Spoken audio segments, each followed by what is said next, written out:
What's good, everybody? It's your boy, O'Shea Duke Jackson, back at it again with another episode of The Celebrity Junk. Kanye West has been known to do a lot of things in the last 15 years.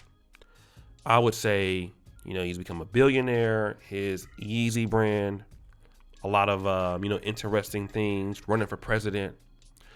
But what we've known for Kanye West is, that he's been the person that's been with Kim Kardashian. And outside of that, he has not been a man that's really dealing with black women. Okay, let's just put it like that. We never thought that we would see Kanye West dealing with black women again. And I know Amber Rose was the last chick that he was dealing with that was somewhat considered black, but kind of from there, it was Kim Kardashian and whoever else before that time span. Now Kanye West is publicly dating model Venetria, who for sure, although she is a little bit lighter toned, she is definitely black. Okay, and it seems that while Kim Kardashian is dating Pete Davidson, that him and Venetria are having, somewhat of a good time. They're going out to public events and things like that.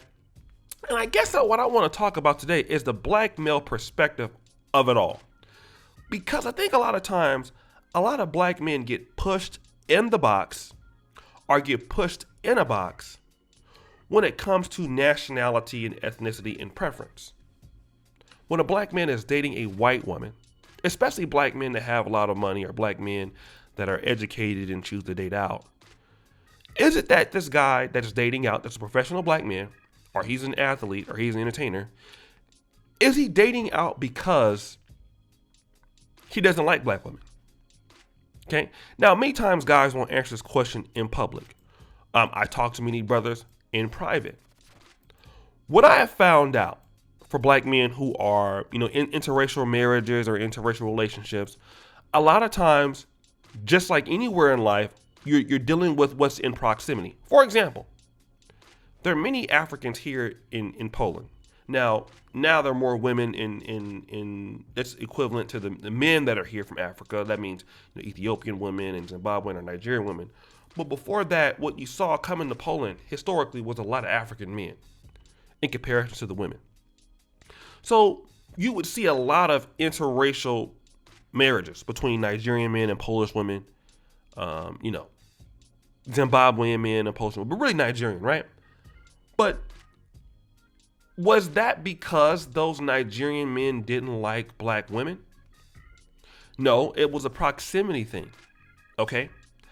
Also, in black America, now although the country is, this is a homogeneous population here in Poland, but in cases of, let's say if you're a black man and you go to, University of North Dakota, University of Oregon, right?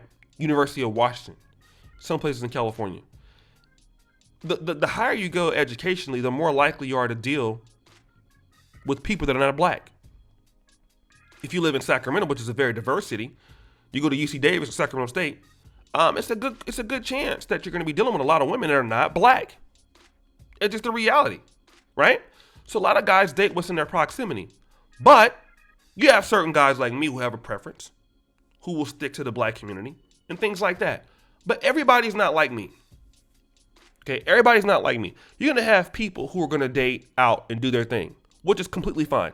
Here's what I want to get out of it. When you see a black man with a white woman and that relationship ends, does it mean that man will not date a black woman again? The answer is no. Okay?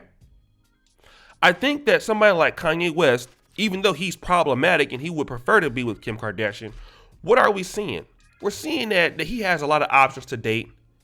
And he dated a white girl, but he's dating a black woman right now. Right?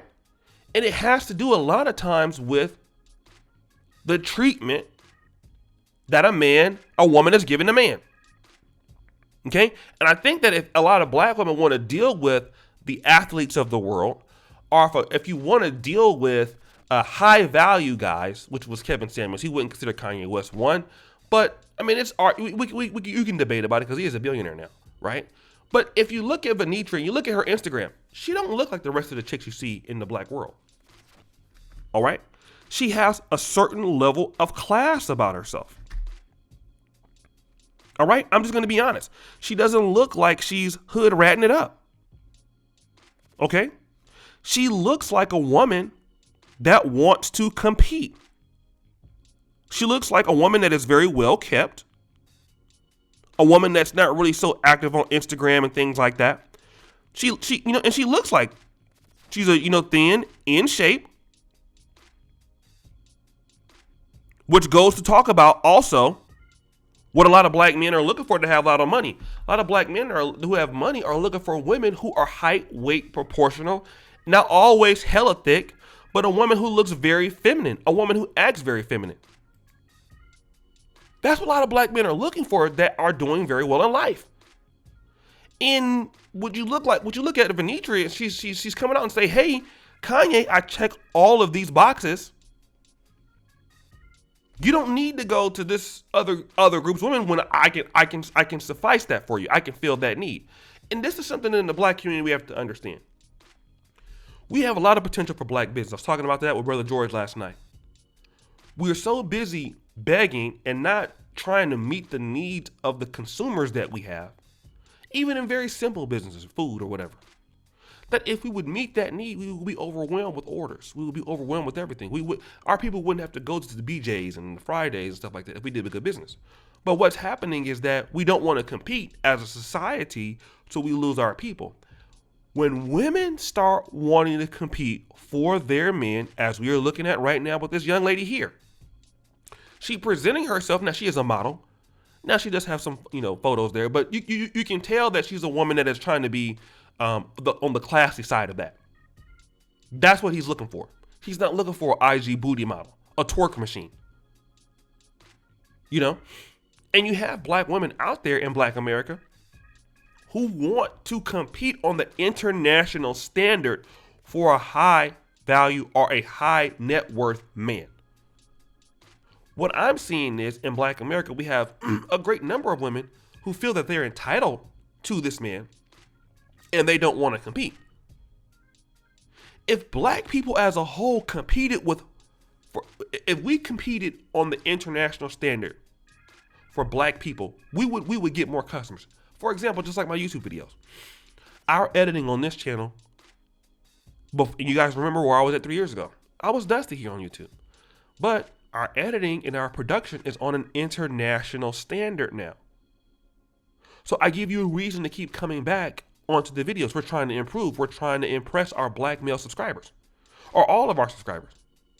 We try to improve the commentary. I try to improve the things that I'm trying to talk about. I'm trying to make things more fun, more engaging.